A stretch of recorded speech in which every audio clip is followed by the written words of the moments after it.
మనకొక సామెత ఉంది, రవి కాంచని చోట కవి కాంచునని.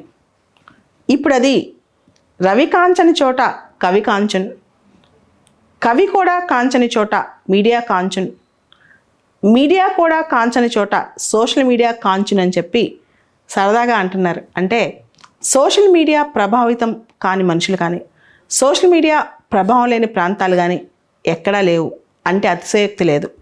ప్రతి చోట సోషల్ మీడియా. అయితే ఈ సోషల్ మీడియా చెప్పే వాటిలో ఎంతవరకు నిజాలు ఉన్నాయి, వాళ్ళు ట్రూత్ని వెరిఫై చేసి ఎంతవరకు చెప్తున్నారు, 360 డిగ్రీ పర్స్పెక్టివ్లో మాట్లాడుతున్నారా, ఫెయిర్గా చెప్తున్నారా, బయాస్గా చెప్తున్నారా అంటే ప్రతి ఒక్కడు సోషల్ మీడియాలో కంటెంట్ జనరేటర్ అయిపోయారు, ప్రతి ఒక్కళ్ళు. సో ఓపెన్ డిబేట్స్ కాకుండా చాలా బయాస్డ్ వ్యూస్ సోషల్ మీడియాలో వస్తున్నాయి అన్నమాట. అయితే దీనికి సంబంధించి సిజేఐ రమణ గారు ఒక కామెంట్ చేశారు ఈ మధ్య. కంగారు కోర్టులు అంటే కంగారు కోర్టుల వల్ల జస్టిస్ డెలివరీ సిస్టమ్ మీద తీవ్రమైన నెగిటివ్ ప్రభావం పడుతుంది అని చెప్పి. అసలు ఈ కంగారు కోర్టులు అంటే ఏంటి? ఇంకో భాషలో చెప్పాలంటే ట్రయల్ బై మీడియా. ఒక కేసు కోర్టులో ఉంటుంది, జడ్జిమెంట్ రాదు, అప్పుడే ఆ ఇన్సిడెంట్ జరుగుంటుంది, మరుక్షణమే మీడియా మొదలెడుతుంది అనమాట. ఏం చెప్తుంది మీడియా అంటే ఎవరు తప్పు చేశారో మీడియా డిసైడ్ చేస్తుంది. ఒకప్పుడు ఒక కేసు ఉండేది, నానావతి కేసు అని చెప్పి. నానావతి కేసు అంటే ఒక భర్త ఒక వ్యక్తిని చంపేస్తాడు భార్యతో అక్రమ సంబంధం ఉందని చెప్పి. దానికి సంబంధించి మీడియా రైటింగ్సే ఆ జ్యూరీని ప్రభావం చేశాను అనమాట అప్పట్లో 1960s. ఈ మధ్య 10 years బ్యాక్ ఆరుషి తల్వార్ కేసు అని ఒక పేరెంట్సే కూతుని చంపారని చెప్పి డిసైడ్ చేసేసింది మీడియా. ఇంకా అనేక కేసులు, ఇప్పుడు దిశ ఇన్సిడెంట్ అయినా, నిర్భయ ఇన్సిడెంట్ అయినా, ప్రియదర్శి మట్టు కేసు అయినా, నువ్వు ఏ కేసు తీసుకో మీడియా చెప్పేస్తుంది అనమాట. ఈ మధ్య ఒక ట్రెండ్ వస్తుంది మీడియాలో, Nupur Sharma comments and prophet Muhammad. ఆవిడ కామెంట్ చేస్తుంటుంది, ఖచ్చితంగా దానిలో డౌట్ లేదు. ఆవిడ ఏ కామెంట్ చేస్తుందో అది ఓపెన్గా అందరికీ తెలుసు. దాన్ని మీడియా ఎంత బయటికి తీసుకెళ్ళి ఒకటే నేషనల్ ఇష్యూగా తయారు చేసిందంటే మిగతా అన్ని ఇష్యూస్ని పక్కన పెట్టి, ఫ్లడ్స్ కానీ మిగతా అన్ని పక్కన పెట్టి అది ఒక్కటే హైలైట్ అయిపోతుంది అనమాట. సో ఎవరు ఏం తప్పు చేశారనేది జడ్జిమెంట్ ఇవ్వాల్సిన పరిస్థితి కోర్టుకుంది. కానీ కోర్టు కూడా ఏమవుతుందంటే మీడియా ప్రభావం చాలా ఎక్కువైపోతుంది. మీరు గమనించండి, నిర్భయ ఇన్సిడెంట్లో ఖచ్చితంగా రేపిస్టులకు శిక్ష పడాల్సిందే. కానీ రేపిస్టులకి ఉరిశిక్ష పడకుండా ఇంకో శిక్ష వేస్తే ముందు సమాజం పాపులిజం ఒప్పుకునేటట్లేదనమాట. దిశ ఇన్సిడెంట్లో దిశ ఎన్కౌంటర్ అయిపోయిన తర్వాత పోలీసులకి అందరూ పూలు చెల్లేశారు. అంటే ఎన్కౌంటర్ రైటా రాంగా ఇవన్నీ పక్కన పెట్టి పోలీసులు చేసిన ఇన్స్టెంట్ జస్టిస్ని నచ్చుతున్నారనమాట. ఇవన్నీ ఎవరు ప్రభావం చేస్తున్నారంటే మీడియా మరియు సోషల్ మీడియా. ఈ సోషల్ మీడియా ప్రభావం ఎంతవరకు ఉంది, మీడియా ప్రభావం ఎంతవరకు ఉందంటే ఇన్సిడెంట్ జరగానే లైవ్ డిబేట్ స్టార్ట్ అయింది.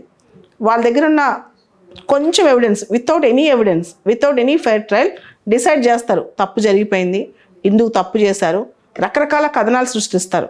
దానిలో 99% తప్పై ఉంటాయి. పబ్లిక్ ఒపీనియన్ మీడియాతో పాటు వెళ్ళిపోద్ది, ఎందుకంటే media have the power to mould the minds of the people.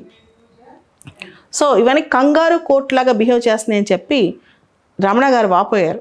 అంతేకాదు, ట్రయల్ బై మీడియా వల్ల ప్రాపర్ జస్టిస్ డెలివరీ సిస్టమ్ కూడా దెబ్బతింటుంది. దానికి కారణం ఏంటంటే నువ్వే ఒక జడ్జి అనుకో, ప్రజాభిప్రాయం ఒక రకంగా ఉన్నప్పుడు పెద్ద పెద్ద సెన్సేషనల్ కేసులో నువ్వు ఇంకొక రకంగా జడ్జిమెంట్ ఇవ్వాలంటే చాలా ఆలోచిస్తావు. నువ్వు కూడా ప్రజాభిప్రాయం ప్రకారం వెళ్తావు. చాలాసార్లు కోర్టులు రిజిడ్ వ్యూస్ తీసుకుంటాయి. పాత రోజుల్లో ఒక 30-40 సంవత్సరాల క్రితం ఇంత మీడియా ట్రయల్ లేనప్పుడు జడ్జెస్ నిష్పక్షపాతంగా నేచురల్ జస్టిస్ ప్రిన్సిపల్తో ఆలోచించేవాళ్ళు. ఇప్పుడు అలా కాదు పరిస్థితి. అయితే ప్రింట్ మీడియాని press council of India regulate చేస్తూ ఉంటుంది కొంతవరకు. అది కూడా press council of India act 1978 ద్వారా PCI ఫామ్ అయింది. కానీ అది కూడా పూర్తి రెగ్యులేటరీ బాడీ కాదు. మీడియా అనేది ప్రింట్ కానీ ఎలక్ట్రానిక్ కానీ సెల్ఫ్ రెగ్యులేటెడ్ మోస్ట్లీ. అండ్ భారతదేశంలో మనందరికి తెలుసు ఆర్టికల్ 19(1)A ప్రకారం freedom of speech and expression అనేది ఉంది. సో దాని ప్రకారం అన్లెస్ నువ్వు సెడిషియస్ మెటీరియల్ రాస్తానో, డిఫమేటరీ మెటీరియల్ రాస్తానో, దేశానికి వ్యతిరేకంగా చేస్తానో, పబ్లిక్ ఆర్డర్ని డిస్టర్బ్ చేస్తానో, లేదా అఫెన్స్ని ప్రోత్సహిస్తానో ఇలాంటి చేస్తే తప్పితే you have every right to express your views. కానీ నీ వ్యూస్ ఒక ఇన్సిడెంట్ చూసి దాని మీద నువ్వు ఫామ్ చేసుకునే వ్యూస్ ఎంతవరకు కరెక్ట్ అయి ఉండొచ్చు, దాని మీద ప్రైమరీగా నీకు అవైలబుల్ అయ్యే ఎవిడెన్స్ ఎంతవరకు కరెక్ట్ అయి ఉండొచ్చు. ఒక నానుడు ఉంది లాలో, the guilt of the accuse should be proved beyond reasonable doubt అని. ఒక అక్యూజ్ తప్పు చేశాడని ఎవిడెన్స్ ద్వారా బియాండ్ రీజనబుల్ డౌట్ ప్రూవ్ అవ్వాలి. దానికి చాలా సాక్ష్యాధారాలు కావాలి. ఏమీ లేకుండా అత్యవసర నాలెడ్జ్తో లైట్ ఎవిడెన్స్లతో వీళ్ళు డైరెక్ట్గా చెప్పేస్తారు అనమాట. యాజ్ ఇఫ్ వీళ్ళ చేతిలోనే జ్యుడిషియరీ మొత్తం ఉన్నట్టు, వీళ్ళ చేతిలోనే ఇన్వెస్టిగేషన్ మొత్తం ఉన్నట్టు. అక్కడికి ఒక రిపోర్టర్ని పంపిస్తారు. ఆ రిపోర్టర్కి ఎంత నాలెడ్జ్ ఉంది అనేది కూడా ఉండదన్నమాట. సో ఇవన్నీ కూడా జస్టిస్ డెలివరీ సిస్టమ్కి కాంట్రా ప్రొడక్ట్ అవుతున్నాయి అని చెప్పి చాలామంది వాపోతున్నారు. సో కంగారు కోర్టులు నిర్వహిస్తున్నారు మీడియా వాళ్ళు. అసలు కంగారు కోర్టు అంటే ఏంటి? కంగారు కోర్టు అంటే ఒక అనఫిషియల్ కోర్ట్ అనమాట. అనఫిషియల్గా అంటే అనధికారికంగా దానికి ఏ పవర్స్ ఉండవు, కానీ వాళ్ళే నిర్ణయం కూర్చుంటారు. వాళ్ళకున్న కొంచెం మిడిమిడి జ్ఞానంతో కొంచెం ఎవిడెన్స్లతో సాక్ష్యాధారాలతో మొత్తం డెసిషన్స్ ఇస్తుంటారు అనమాట. దాన్నే కంగారు కోర్ట్స్ అంటారు. ఈ కంగారు కోర్టుల ఈ మెథడ్ అనేది స్టాలిన్ టైంలో మాస్కో ట్రయల్స్ అని స్టార్ట్ అయినాయి ఈ మెథడ్లో. తర్వాత మనం చూస్తే మనము హిట్లర్ టైంలో కూడా కొంతవరకు ఇలాంటి పద్ధతులే నడిచాయి. తర్వాత వాళ్ళు ఏం చెప్తే అదే రైట్ అనిపించేది, అది తప్పైనా సరే. ఓవరాల్గా మీడియా చూస్తే కనుక మనం సోషల్ మీడియాని రెగ్యులేట్ చేసేది కేవలం IT rules, information technology rules and IT act కొంతవరకు. తర్వాత ఎలక్ట్రానిక్ మీడియా రెగ్యులేషన్లో న్యూస్ బ్రాడ్కాస్టర్స్ అసోసియేషన్స్ లాంటివి ఉన్నాయి. కానీ 99% మీడియా అనేది సెల్ఫ్ రెగ్యులేటెడే. కాబట్టి the fourth estate, the media should not become filthy estate. అది ఫిల్దీగా మారకూడదు. And every news you produce, print మీడియాలో అయితే every sentence you write is not for the writer's sake but for the reader's sake. Every news you produce is not for the telecaster's sake but for the viewer's sake. అది గుర్తుపెట్టుకోవాలి. TRP ratings వెనకాల, sensationalism వెనకాల పడిపోయి proper national debates, state debates పోయినాయి. Floods మీద ఎంత discuss చేశారు, farmers issues మీద ఎంత డిస్కస్ చేస్తున్నారు, ఉమెన్ ఇష్యూస్ మీద ఎంత డిస్కస్ చేస్తున్నారు.